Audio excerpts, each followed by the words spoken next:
सर्वनाम तथा विशेषण। सर्वनाम।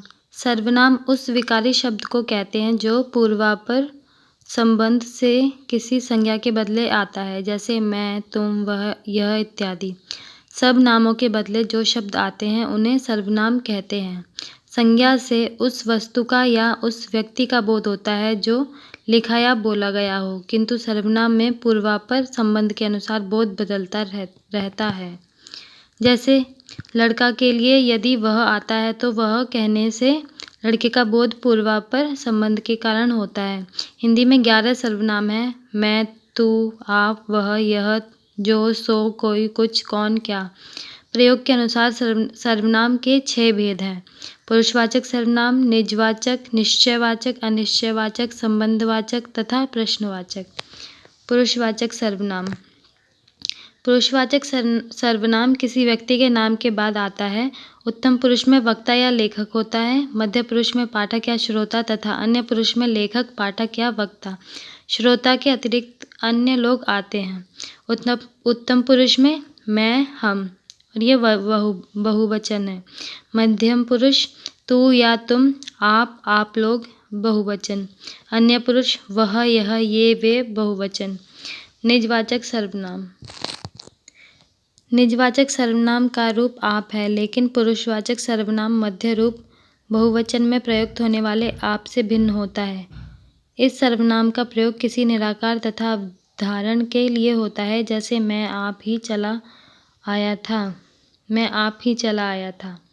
निश्चयवाचक सर्वनाम।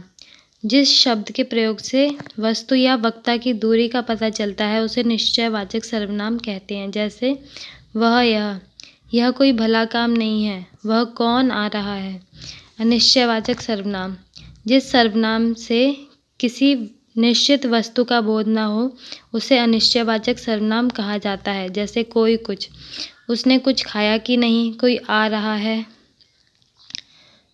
5वां संबंधवाचक सर्वनाम। जिस सर्वनाम से वाक्य में किसी दूसरे सर्वनाम से संबंध स्थापित किया जाए उसे संबंधवाचक सर्वनाम कहते हैं। जैसे जो, सो, वह कौन है जो हंस रहा है, वह जो है सो है ही।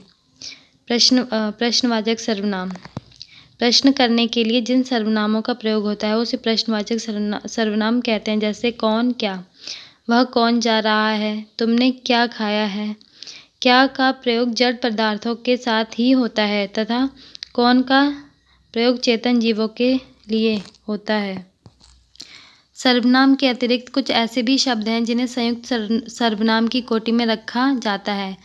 इनमें एक से अधिक शब्द संयुक्त होकर सर्वनाम के रूप में वाक्य में उपस्थित होते हैं।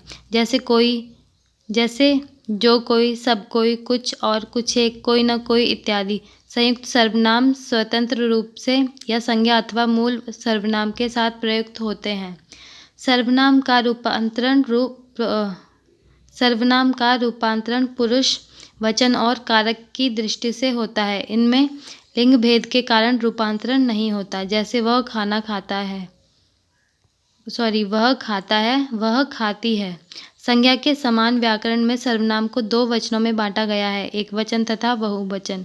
पुरुषवाचक तथा निश्चयवाचक सर्वनाम को छोड़ शेष सभी सर्वनामिक रूप विभक्ति रहित बहुवचन में एकवचन के समान रहते हैं। कारकों की विभक्तियां लगने से सर्वनाम के रूप में परिवर्तन होता है।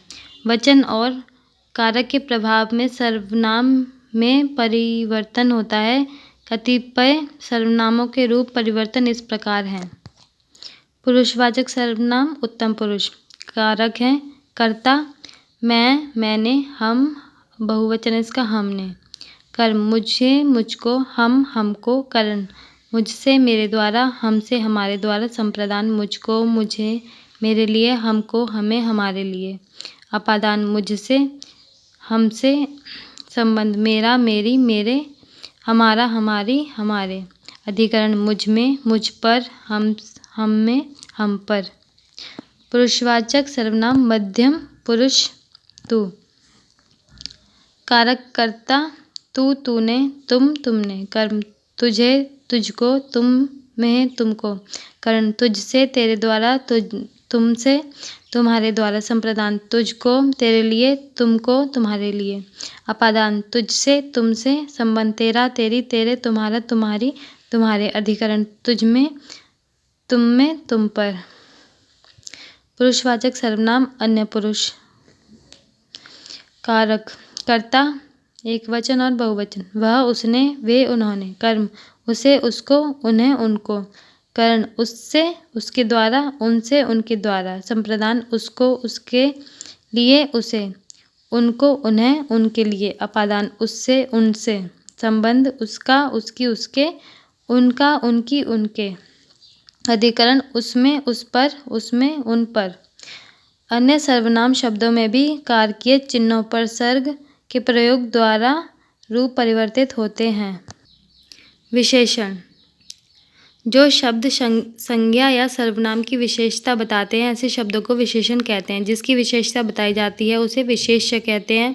विशेषण वह विकारी शब्द है जिससे हमें संज्ञा अथवा सर्वनाम की विशेषता को बताया जाता है।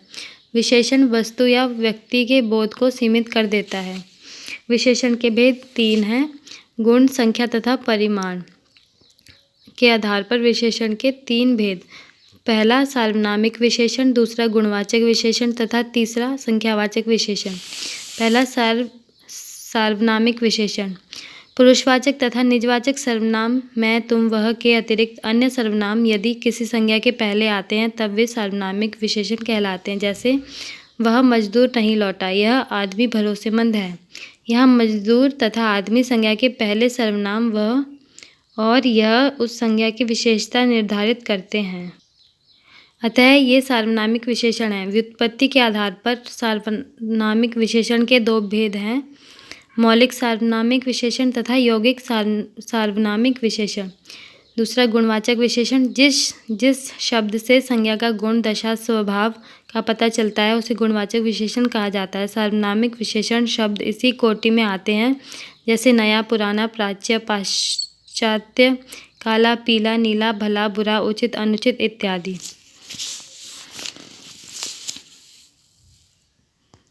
तीसरा संख्यावाचक विशेषण। जिन शब्दों से संज्ञा सर्वनाम की संख्या लक्षित होती है उसे संख्यावाचक विशेषण कहते हैं, जैसे 5 रुपये, 7 रुपये, 10 रुपये इत्यादि।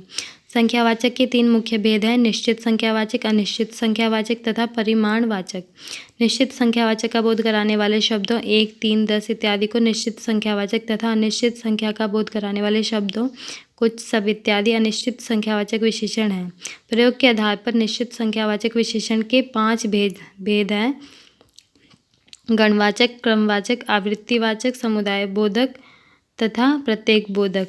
संख्यावाचक विशेषण का मुख्य भेद परिमाण बोधक विशेषण है। यह किसी वस्तु की मात्रा का बोध कराने वाले शब्द हैं, जैसे थोड़ा, बहुत इत्यादि। परिमाण बोधक विशेषण के 2 भेद हैं: निश्चयवाचक तथा अनिश्चयवाचक। विशेषण की रचना। विशेषण विकारी और अविकारी दोनों होते हैं। अविकारी विशेषण के रूपों में परिवर्तन नहीं होता, ये अपने मूल रूप में हमेशा रहते हैं। लाल, सुंदर, गोल, भारी इत्यादि ये अविकारी हैं। कुछ विशेषण संज्ञा में प्रत्यय लगाकर बनते हैं, जैसे बल जमा वान, बलवान, आत्मा जमा ईय, आत्मीय, दान जमा ई, दानी।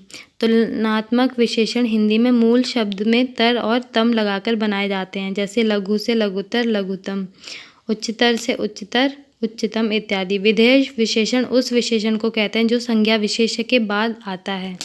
प्रविशेषण। प्रविशेषणों की विशेषता बताने वाले शब्द विशेषण कहलाते हैं, जैसे राठौर बहुत अच्छा निशानेबाज है।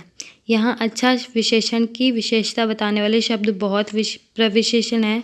इसे अंतर विशेषण भी कहा जाता है।